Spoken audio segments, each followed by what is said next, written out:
آگے بڑھتے ہیں جی، اور ایک اور خبر کی طرف آپ کو لے کر جاتے ہیں۔ 9 ستمبر، بڑی اہم تاریخ، 9 ستمبر کو اسرائیل نے قطر کے دارالحکومت دوحہ پر فضائی حملہ کیا۔ حماس کی مرکزی جو قیادت ہے اس کو نشانہ بنایا، اور حماس کا کہنا یہ تھا کہ حملے میں مرکزی قیادت جو ہے ان کی وہ محفوظ رہی ہے، لیکن خلیل الحیہ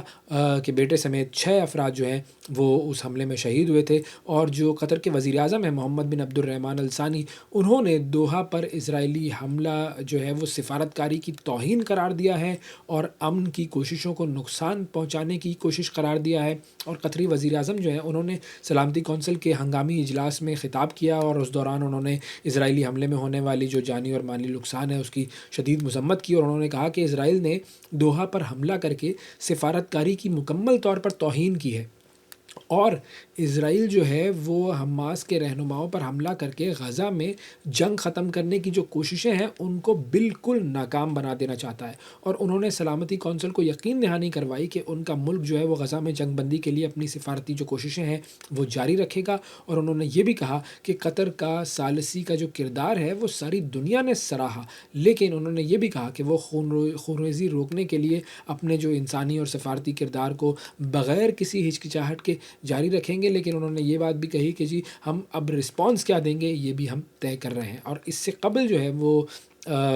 یہ بات انہوں نے امریکی ٹی وی کو انٹرویو دیتے ہوئے کہی تھی کہ اسرائیلی جو حملہ ہے اس نے یرغمالیوں کی رہائی کی تمام امیدیں ختم کر دی ہیں، اور حماس پر اسرائیلی حملے سے یرغمالیوں کا جو مستقبل ہے وہ مکمل طور پر تاریک ہو گیا ہے۔ لیکن ظاہر نتن یاہو جو ہے وہ اس نے کہا ہر یرغمالیوں کے بارے میں سوچنا ہے، وہ تو اپنی حکومت کے بارے میں ہی سوچ رہا ہے کہ کسی طریقے سے اپنی حکومت کو جو ہے وہ پرولونگ کریں۔ آگے بڑھتے ہیں جی، اور اسی حوالے سے آپ کو خبر دیتے ہیں کہ اقوام متحدہ کی جو سلامتی کونسل جو ہے اس نے قطر کے دارالحکومت دوحہ پر جو اسرائیلی حملہ ہے اس نے شدید مذمت کی ہے، اور دوحہ میں جو حماس قیادت پر اسرائیلی حملہ ہے اس کے بعد اقوام متحدہ سلامتی کونسل نے بیان جاری کیا ہے، اور سلامتی کونسل نے اسرائیل کا نام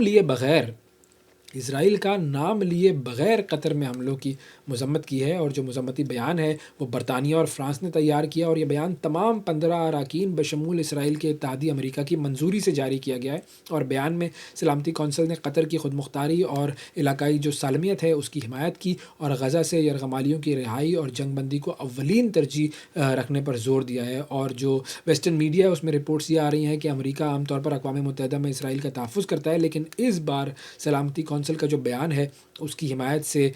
صدر ڈونلڈ ٹرمپ کی اس حملے پر جو ناراضگی ہے وہ ظاہر ہو رہی ہے، اور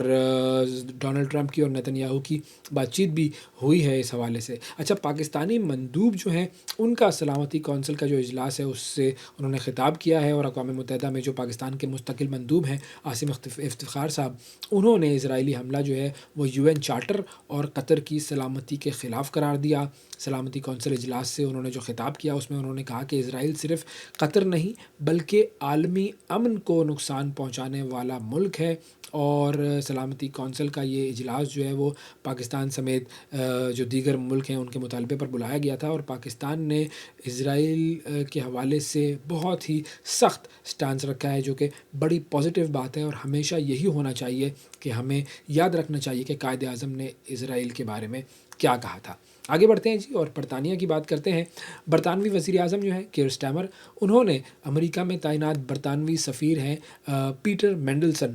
ان کو جنسی جرائم کے مجرم جیفری ایپسٹین سے تعلق کے الزام پر برطرف کر دیا ہے۔ جی یہ ایک بڑی خبر سامنے آئی ہے، اور